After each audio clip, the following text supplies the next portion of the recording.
book is UNRIG, How to Fix Our Broken Democracy. And we're very, very glad to have our guests tonight, the author and the illustrator, author Daniel Newman and artist George O'Connor, who are there. Say hi, Daniel.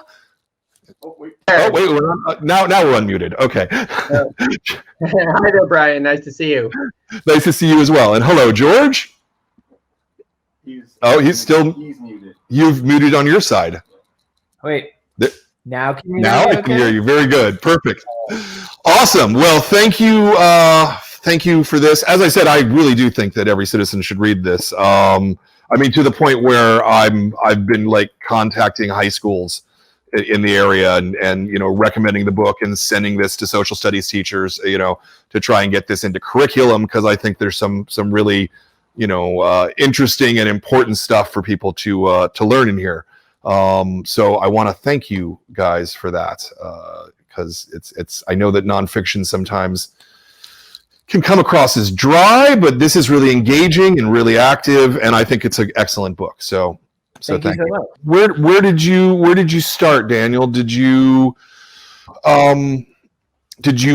pitched it as a graphic novel? Were you going to different publishers? What kind of document did you have?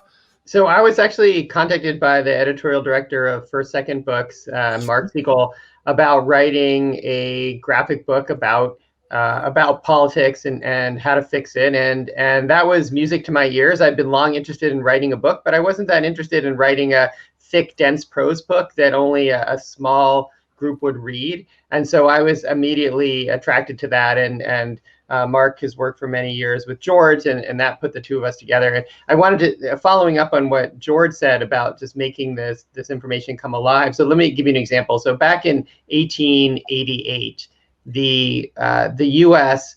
adopted this system that was going on in Australia and England of the government printing the ballots for each election. So that seems like common sense today, right? You get a ballot and the government prints it and it has all the candidate names. Well, amazingly, prior to that time, the political parties would print the ballot. I mean, talk about bias. So you would pick a ballot from either political party, and you could only vote for the candidate of that party because that's all that was on the ballot.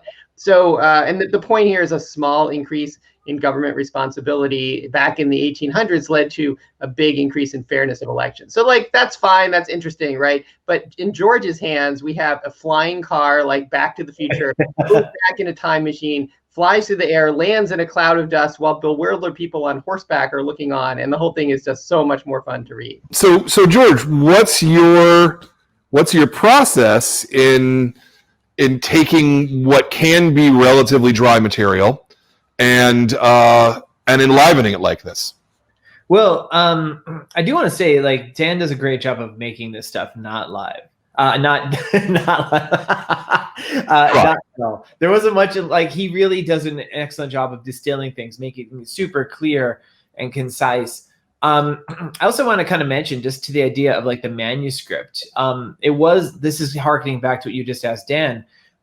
It was actually a little bit of a learning curve for both of us, where it wasn't simply like Dan gave me a big swath of text and I broke it down. Like, he was writing the manuscript as I was working on portions. So I think like he was learning how much we learned together. We're like, oh, you pretty much can only get one sentence per word bubble, or it becomes too dense to read. So we were kind of learning these things as we were breaking it down. The book was not completely written when I had already started drawing some of the first parts. So we were kind of like engaged in this symbiosis, like this osmosis back and forth, like learning about it. As far as the process, like Dan mentioned some of the examples, like I did the Back to the Future kind of homage. I did the Magicians. I did a sequence where Dan is like this like figure who's playing with like model, like a little model town. He's like this looming figure over there. I would read Dan's text a couple times and just see if there was any sort of imagery that played out, that popped out. He was really great about supplying examples. Like he said, always the best examples too. He kind of like had brought it down to just one or two things. And sometimes they would be evocative of imagery. Sometimes they wouldn't be. And that's why it was really nice that, like, I would ask him, like, Dan, if you have any ideas on how I can personify this, please tell me. And it was nice that we established really early on that Dan would be a character in there. Whenever you have a narrator, they could do a lot of like kind of the carrying the narrative Sure. flow for you.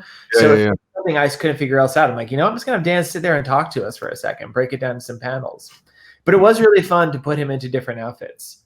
I think my favorite, I somehow or another fell into the idea of embodying different, like there was these recurring characters who were I'm blanking on the word, lobbyists, and I portrayed them as like mosquitoes. Yeah. And like dressing Dan up in like this extermination outfit and kind of like having him like slaying these lobbyists was really kind of a fun sequence to do.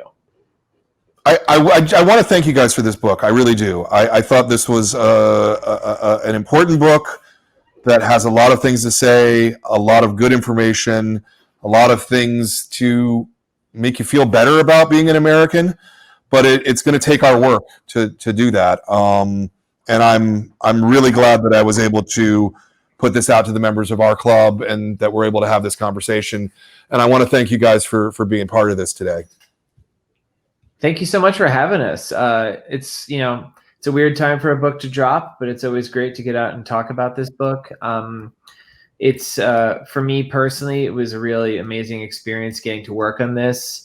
It really meant a lot to me to stretch my creative muscles this way, to be able to put them towards something that I viewed as, it was cathartic. It was constructive. There were so many things. And like, thank you very much, Dan, for like putting together this amazing text and just doing this work and this research and kind of showing all these things that can be done and are being done.